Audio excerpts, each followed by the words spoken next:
Richard Flint, and I want to welcome you to part one of my four-part series on the hurrying of children. Do you think childhood is an important aspect of growing and being prepared for adulthood? Do you believe there are many different developmental challenges that go with taking away the experience of childhood? Why has it become so important to push a child into becoming an adult and not allowing them to have all the experiences of being a child?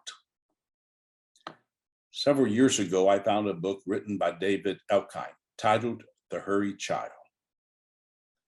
The subtitle of the book was Growing Up Too Fast, Too Soon. It was the title that caught my attention, and then the content that caused me to pause and really look at the value of childhood, the place of parents and grandparents in the development of a child. The thought of the hurried child has never left my mind. As I look around today, the idea of the hurried child jumps at me and, yes, scares me when I see what is being forced on children today. The new philosophy seems to be take childhood away and turn them into adults, and to hell with the value of allowing a child to be a child. My driving thought about childhood has always been let them be a child and experience all that childhood brings to their life. Childhood is where a child learns to prepare for adulthood. Take that time away, and you take away the learnings the child needs to be able to function as a productive, prepared adult. So, what does childhood offer a child? Chance to develop their personality. Have and experience family love. Investment in learning through the eyes of a child. They learn to laugh, play, experience childhood. There's healthy development. What happens then when childhood is taken away from a child? They're confused. They're a child, but forced to be an adult. Their home life takes on a different design. There's increased stress and anxiety. They lose that childlike spirit.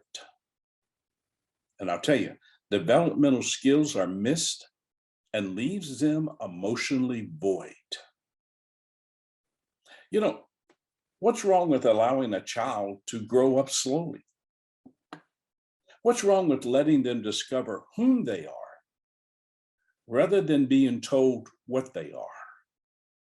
What's wrong with allowing children to be children and not hurried into adulthood? There was a reason God created children as children and not as adults.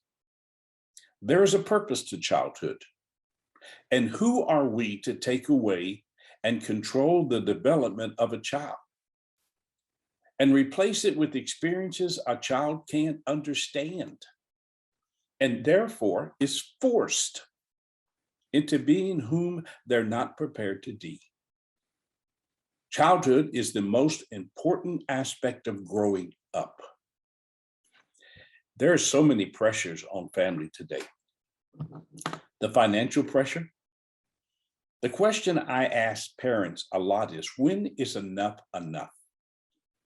When is too much too much? Why is there the need to keep up with the Joneses?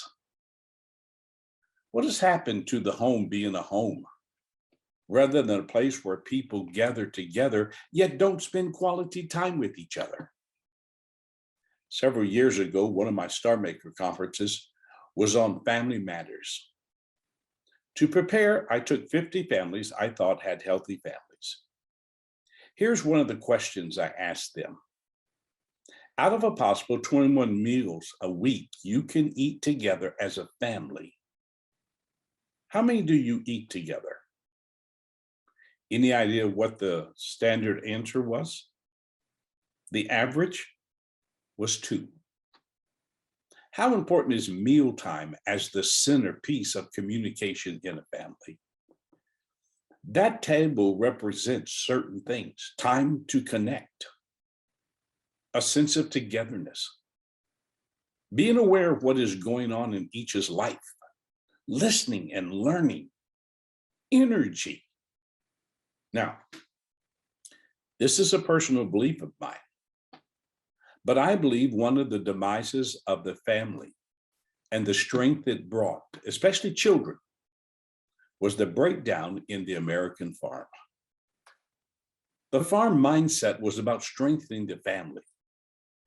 It was about learning, teaching, respect, personal development, strengthening the meaning of each phase of life's journey.